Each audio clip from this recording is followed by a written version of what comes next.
네, 서동수의 글로벌 마켓 리더 메리츠 정보증권 서동수 대리와 얘기를 나눠보도록 하겠습니다. 안녕하십니까? 안녕하세요. 네, 반갑습니다. 자, 서동수 대리와 함께 나눌 내용들 오늘 어떤 내용들인지 먼저 확인을 해보고 얘기 이어가도록 하겠습니다.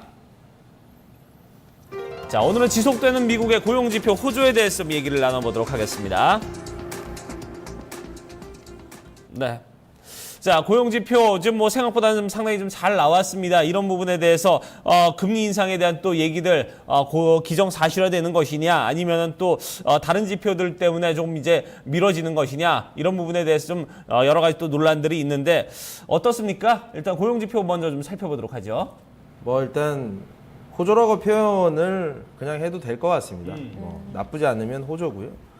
그리고 뭐 이제 데이터를 보는 도중에 뭔가 좀 좋은 것만을 좀 보면서 시장에다가 대입을 시키는 그런 움직임이 좀 많이 나오고 있는 게 지금 미국 시장의 흐름인 것 같습니다. 네. 사실 뭐 그리스 때문에 약간 좀 잡음이 생기긴 했습니다만 미국 자체로서는 어쨌든 금리 인상을 준비하기 위해서는 좀 무리가 없는 수준의 데이터들이 나오고 있다라고 보시면 될 것 같고요. 네. 어제 ADP 민간 고용에 이어서 그림을 보시면서 말씀드리겠습니다. 네. 비농업 부분 이제 그 22만 3천 건 나왔습니다. 지난달 이제 25만 4천 건 대비해서 약간 좀 줄긴 했습니다만 어쨌든 좀 추세상으로는 괜찮은 모습들. 그리고 이제 실업률이 5.3%가 나왔어요. 5.5%였는데 전월에는 5.3%, 0.2%나 떨어졌었고. 네. 근데 뭐 이제 좀 말이 많은 쪽들이 경제 활동 참가율이 62.26%로 사상 뭐 굉장히 많이 떨어졌다라는 부분 좀 이따 말씀드리고요. 그리고 이제 뭐 그 시간당 임금은 전혀 오르지 않았다 정도. 다음 그림 보시면요. 네. 처음 그림은 비농업 부분 이제 뭐 연간 월간으로 이렇게 표시가 되어 있는 부분들인데 어쨌든 뭐 추세는 어느 정도 전월보다 못하긴 합니다만 좀 이어지는 모습들. 다음 그림 보시면 실업률, 뭐 우하향하는 모습들, 우하향하는 게 실업률이 적어지고 있다는 것이 좋은 거겠죠. 뭐 계속 좋아지는 모습들 확인할 수가 있고요.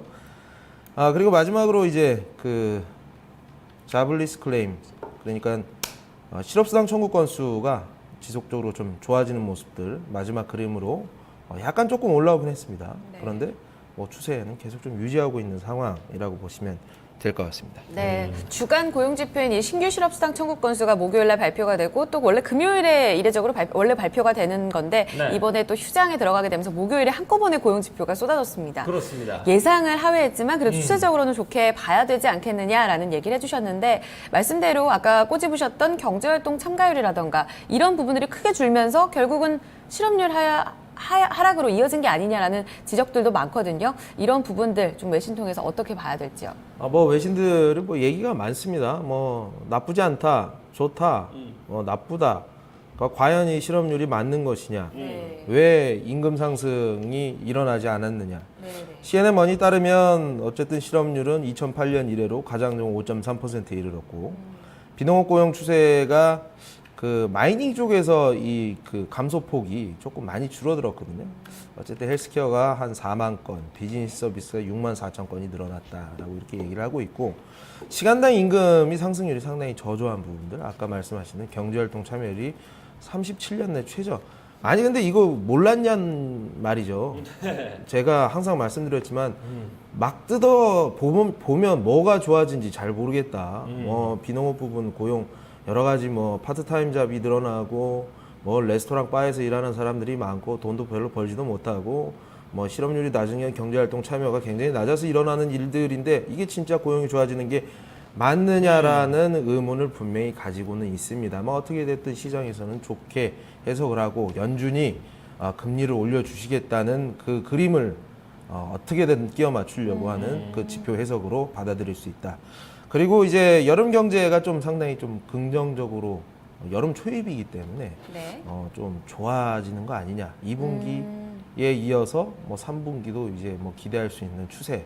뭐 1분기는 일시적 현상 이런 것들을 다시 한번 확인하는 부분들이 아니었나 이렇게 설명을 하고 있습니다. 네. 결국 뭐 어쨌든 간에 이렇게 자꾸 좀 뭐 끼워 맞추기를 한다면은 9월에 금리 인상은 사실 뭐 우리가 기정사실화되고 받아들여야 되지 않나 이런 생각이 들어요. 예, 맞습니다. 그 FOMC가 끝나고 나서 항상 자금 유입이 되던 이머징 시장의 그 인플로우 현상이 이번에는 좀 찾아보기가 좀 쉽지는 않습니다. 뭐 어제도 말씀을 드렸지만 그리스 전국 불안과 같이 미국의 금리 인상으로 인해서 이머징 마켓에서 아웃플로우가 굉장히 좀 관찰이 되고 있다. 환율 불안이 계속 지속되고 있는 부분들이 있다라는 것을 분명히 말씀드렸습니다. 그래서 그 어제 이제 말씀드린 그 그림, 그러니까 그 이머징의 그 통화 인덱스가 금융위기 이전보다도 더 떨어져 있는 상황이라는 것을 생각을 해보면 오히려 금리 인상이 일어나게 되면 금리 인상의 결정 시기가 오게 되면 그때부터는 오히려 그 우려감이 이제 없어지면서 오히려 다시 또 조금 좋아질 수 있지 않겠느냐 이런 생각도 해보는데요. 네. 어쨌든 페드의 9월 금리 인상설은 좀 근거가 강화되고 있는 모습들이라고 보시면 될 것 같고요. 네.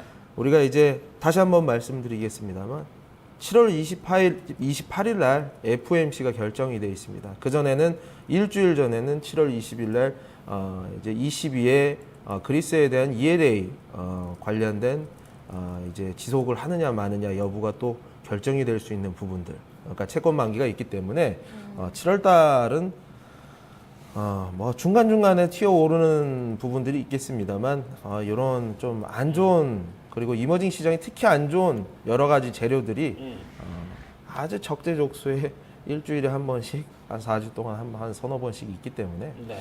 좀 우리가 지속적으로 말씀드리다만 현금을 가지고 가는 푹 빠졌을 때 뭐 우리가 좀 트레이딩 관점에서 계속 좀 들어가고요. 현찰은 항상 가지고 있어야 된다는 건 말씀드리겠습니다. 네. 네. 간밤에 미국 증시 흐름을 봤을 때는 그리스 사태 때문에 밀린 건가 헷갈리신 분들도 많으셨을 것 그렇죠. 같아요. 일단은 네. 지금 여러 가지 이슈들이 계속해서 좀 잠재적으로 남아있는 가운데 조금 전에 살펴봤다시피 고용시장이 추세적으로 좋아지고 있기 때문에 이 부분도 역시나 잠재적인 위기가 될 수 있다라고 보셨습니다. 현금 보유 꾸준히 가져가시면서 시장의 하락에 좀 잘 대비를 해보셨으면 좋겠습니다.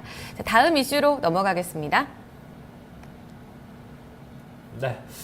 자, 두 번째 이슈는 이제 푸에르토리코에 대해서 얘기를 좀 나눠보도록 하겠습니다. 지금 뭐 우리가 그리스만 맨날 가지고 얘기를 해서 그렇지 사실 베네수엘라, 뭐 푸에르토리코 이런 남미의 국가들이 지금 뭐 상당히 좀 좋지 못한 재정 상태를 좀 가지고 있고 그 중에서도 좀 미국령의 이 푸에르토리코의 재정이 좀 상당히 악화된다 이런 소식들이 좀 들리고 있습니다. 자세한 내용 좀 얘기 좀 들어보도록 하죠. 뭐 중남미의 그리스, 뭐 푸에르토리코 모라토리움 위기가 지금 좀 있는 상황인데요. 네. 뭐 이게 그리스 위기 때문에 잘 보이지도 않고 하지만 조금 저도 한번 좀 보면서 조금 이게 여지가 있다, 리스크로 작용할 여지가 있다라는 생각이 좀 많이 들었거든요. 네. 네. 어쨌든 푸에르토리코 같은 경우는 미국령입니다. 네. 미국령이고요. 여기서 이제 주지사가 이제 더 이상 우리 이제 부채 상환이 불가능하다라고 이렇게 지금 인터뷰를 계속 하고 있는 상황이라고 보시면 될 것 같습니다. 미국 쪽에서는 이 부채 위기에 처한 푸에르토리코에 대해서 구제금융 계획이 없다라고 밝히면서 정말 그렇죠. 그리스와 흡사한 그런 디폴트 우려까지 발생할 그런 우려가 있을 것 같아요. 게다가 지금 무디스 쪽에서는 이 푸에르토리코에 대해서 신용등급 계속해서 낮추고 있는 상황이거든요. 좀 심각성을 어떻게 봐야 되는지. 뭐 일단 정크 등급입니다. 정크 등급인데 네.